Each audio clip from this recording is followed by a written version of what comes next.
Buen día, profesor Castañeda. En esta oportunidad le vamos a exponer sobre la enfermedad de Gaucher. Para el curso de Fundamentos Biológicos 1, somos estudiantes del primer ciclo de Medicina Humana del grupo número 2. Estamos integrados por Diego Enríquez, Nicolás Díaz, Joan Cotrado, Giovanni Gabedia y quien les habla, Julio César.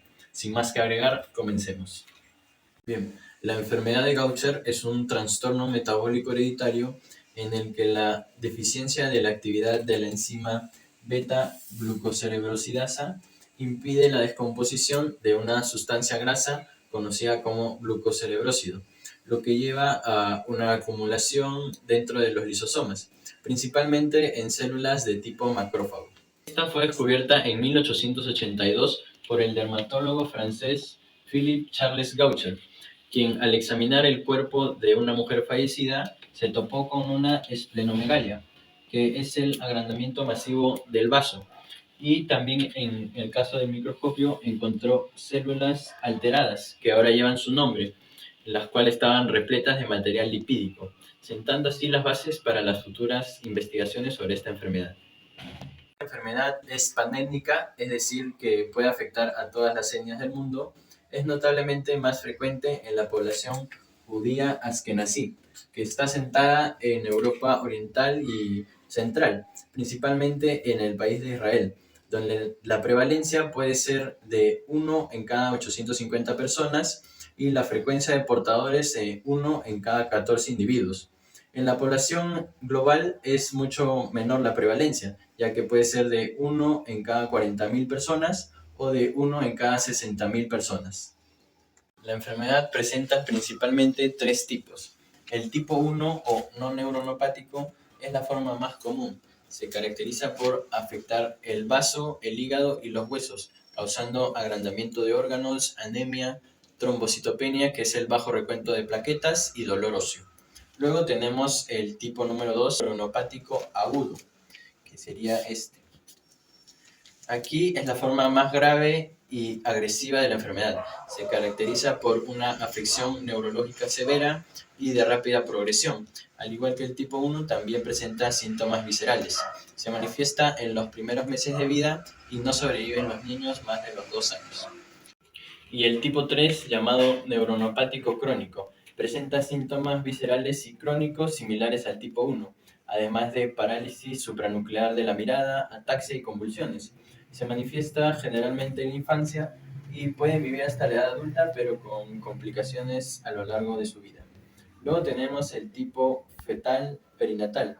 Es la forma más severa, con complicaciones graves en el feto, que incluyen la hidropesía fetal, que es la acumulación anormal de líquido intersticial, y problemas neurológicos graves, llevando a la muerte en solo pocos días. Y por último tenemos el tipo cardiovascular, que se caracteriza por la acumulación de glucocerebrósido en las válvulas cardíacas, lo que puede causar calcificación de las válvulas cardíacas, como podemos apreciar aquí. Hola profesor, el día de hoy yo le hablaré sobre las causas genéticas de esta enfermedad. Como sabemos, la enfermedad de Gaucher es un trastorno genético que se transmite de padres a hijos. Esto quiere decir también que hay un problema en un gen específico que no funciona bien, que causa un problema grave. Y este problema es que hace que se acumulen ciertas sustancias grasas en lugares muy importantes del cuerpo, tanto como es el hígado, el vaso, los huesos e incluso la médula ósea. Pero ¿cuál es este gen que causa esta enfermedad? Bueno, la enfermedad de Gaucher se da por una mutación, cambio, trastorno en un gen llamado GBA.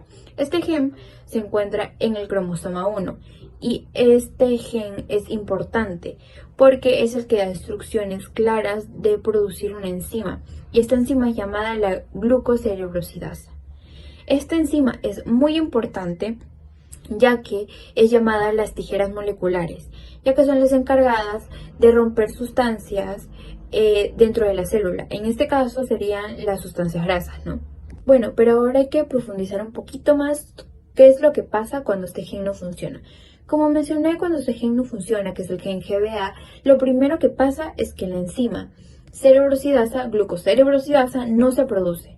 Y esta enzima, como mencioné, es la encargada de romper o descomponer grasas dentro de la célula. Cuando esto no pasa, hay una grasa fundamental en esta enfermedad que no se descompone y es la grasa llamada glucocerebrósido.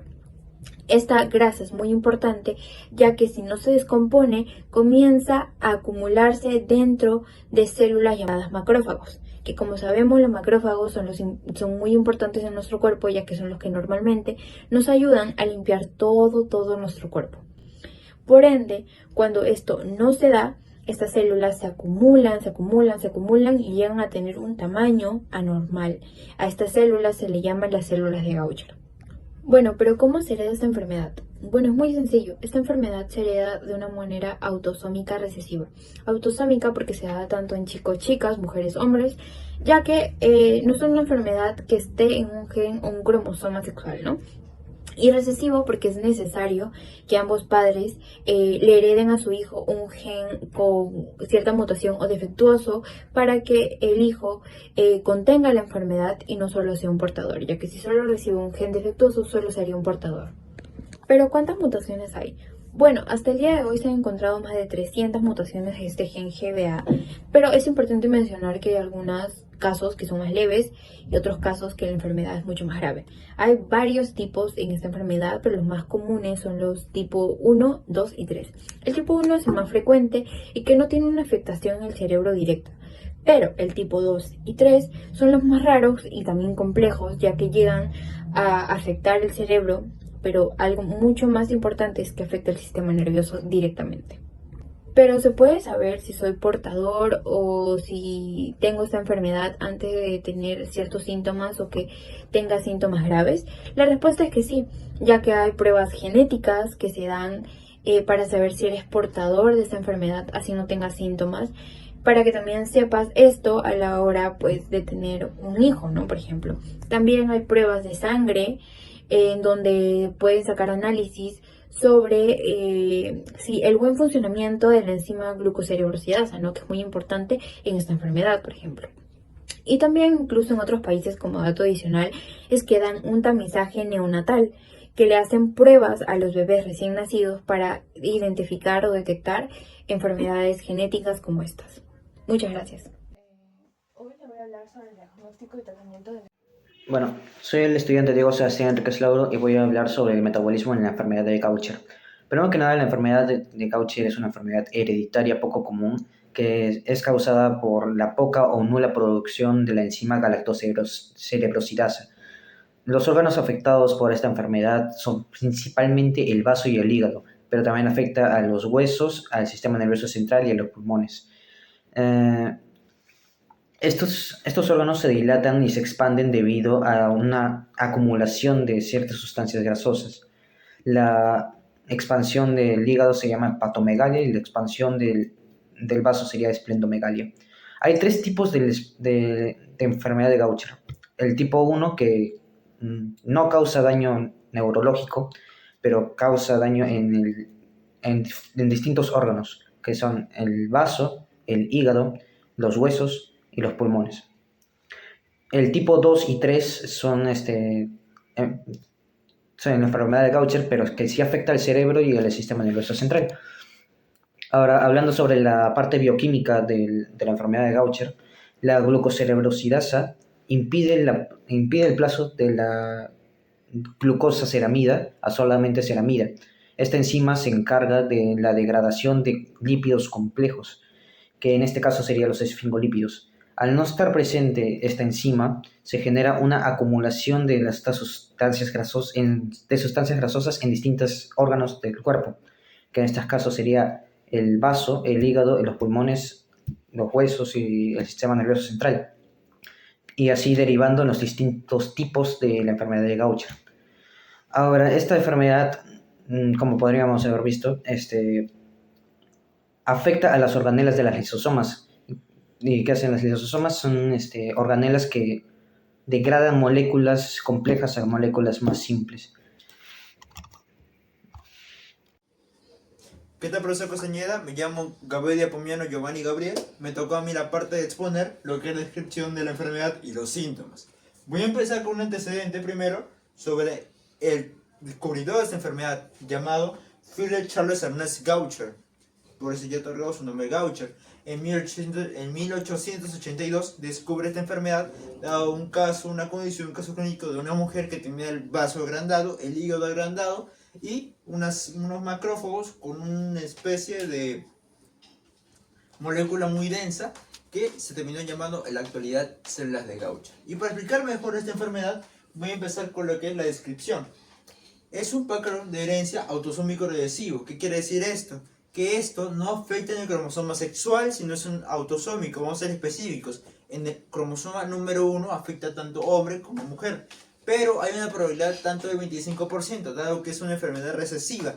Quiere decir que tanto recesivamente como el mamá o recesivamente como el papá, ambos genes se calculan en la herencia familiar, que es un total del 100%.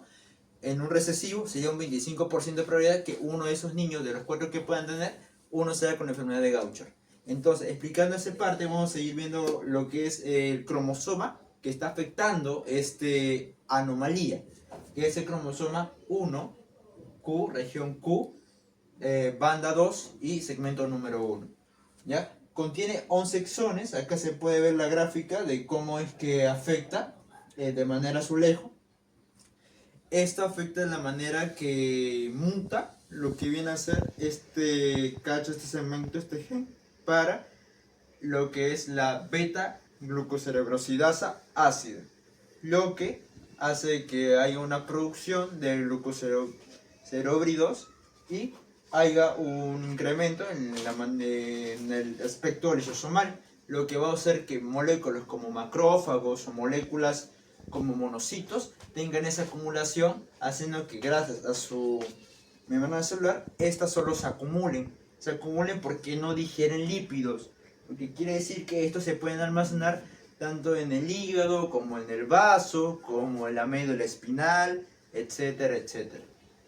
Esto se puede presentar en 3 formas: el inicio precoz, que es el tipo 2, el jóvenes, que es el tipo 3, y en adulto, que es el tipo 1. Estos tipos van variando, dado que en el tipo 1 se considera el no neuropático, en el tipo 2 es el neuropático y en el jóvenes es el neuropático severo.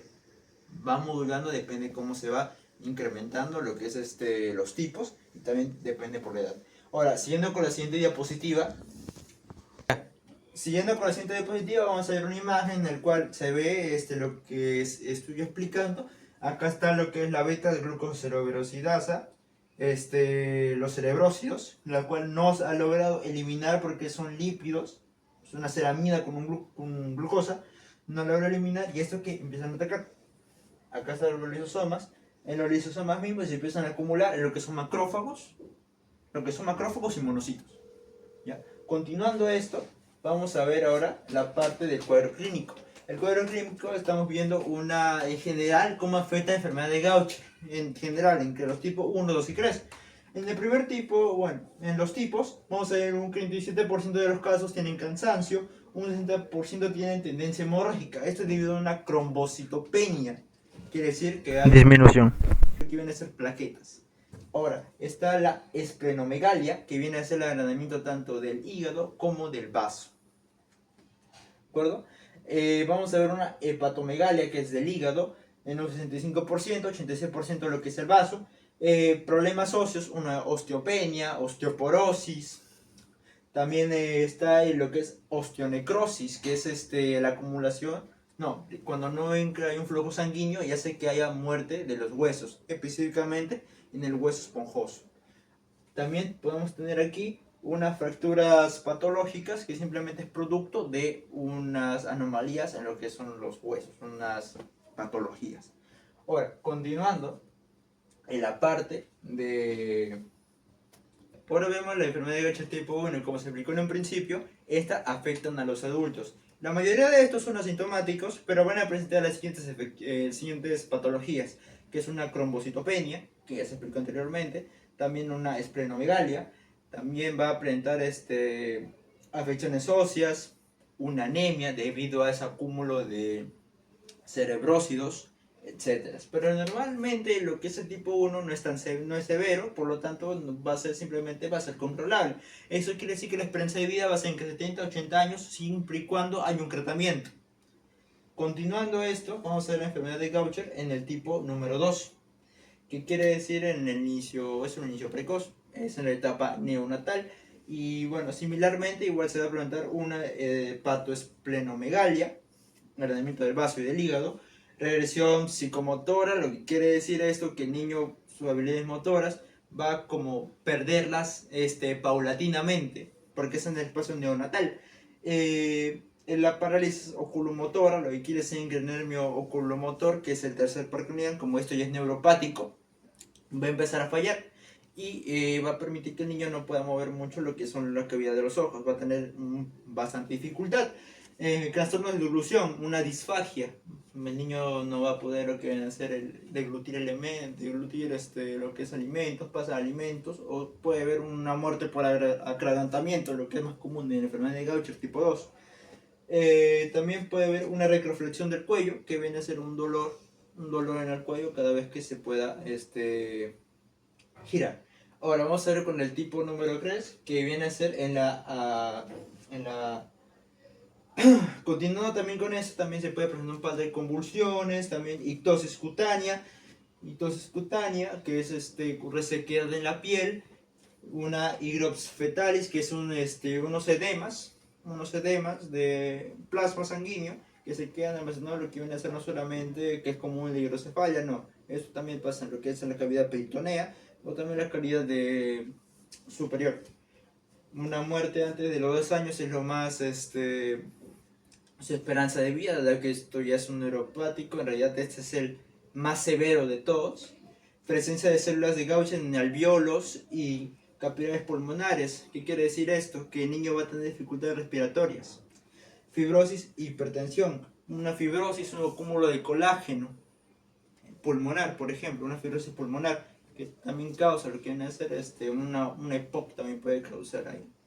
Ahora, continuando con el tipo 3, que viene a ser el de los jóvenes.